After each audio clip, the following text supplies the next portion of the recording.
जो गोल्ड की अहमियत है इस वक्त वो तो ज़ाहिर है एक आम आदमी को भी पता है और किस तरह उसकी ये आलमी कीमत इस वक्त बढ़ रही है और पाकिस्तान में तो एक आम आदमी की पहुंच से बाहर हो चुका है। ये तो हाल का इस वक्त हाल है जो इस वक्त मौजूदा सूरत हाल है, लेकिन जो मुस्तकबिल है वो जो ग्लोबल डिमांड की आपने बात की, लिथियम की, कॉपर की, मुस्तकबिल तो हमारा उसमें छुपा हुआ है कि इसकी प्रॉपर एक्सप्लोरेशन हो। अगर हमें ईवीज़ पर शिफ्ट होना है, अपना 30% ट्रांसपोर्टेशन को सिर्फ लेकर जाना है अगले 4-5 साल में, तो उसके लिए हमें इन दोनों की ज़रूरत पड़ेगी और न सिर्फ हमें बल्कि दुनिया को भी बहुत ज़्यादा ज़रूरत है।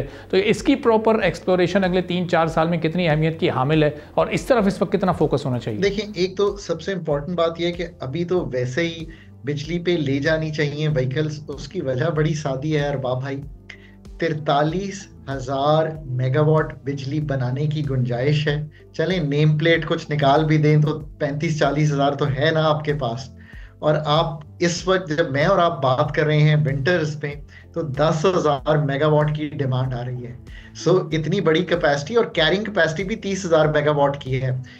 ये जो 20,000 मेगावाट है जो आप यूज नहीं करते, इसकी वजह से कॉस्ट तो दे रहे हैं वो जो 2100 अरब की क्या है कैपेसिटी पेमेंट, पर बिजली इस्तेमाल चूंकि नहीं कर पा रहे इसलिए बिजली की कॉस्ट ज्यादा है। तो पहले तो इलेक्ट्रिकल व्हीकल्स पे जाना वैसे ही पाकिस्तान के लिए बड़ा जरूरी है ये काम करने के लिए। ये तो एक बात हो गई।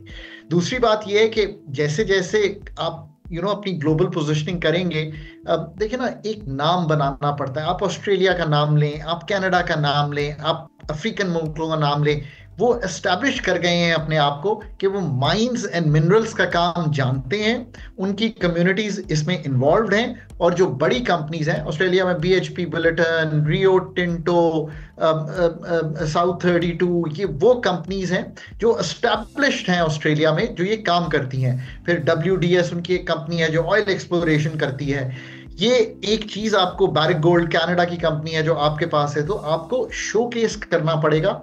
रेकोडिक से अल्हम्दुलिल्लाह शुरू हो जाए ये काम, उसको डबल कर लें, रेल लिंक्स बिल्ड हो जाएं, फिर आप गो अहेड। और सऊदी अरेबिया या किसी और का इंटरेस्ट आता है तो आप रीजनली स्ट्रेटेजिकली सिक्योर कर लेंगे इस एरिया को।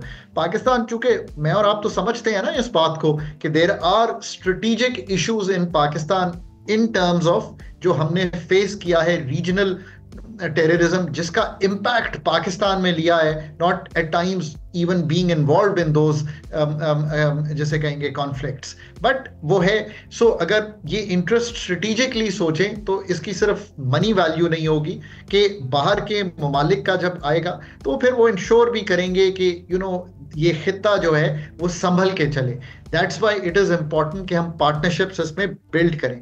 फिर ये भी याद रखें कि आपने वैल्यू एडिशन भी करनी है इस सारे काम में। सिर्फ ये नहीं है कि हमने किस तरह से ये वैल्यू ऐड करके ये मिनरल्स पाकिस्तान से निकलेंगे, तो क्या हम वो प्लांट्स पाकिस्तान में लगाएंगे, बल्कि चाइना में बहुत चीप वैल्यू एडिशन होती है इनकी, तो क्या हम वहां जाएंगे ये काम करने?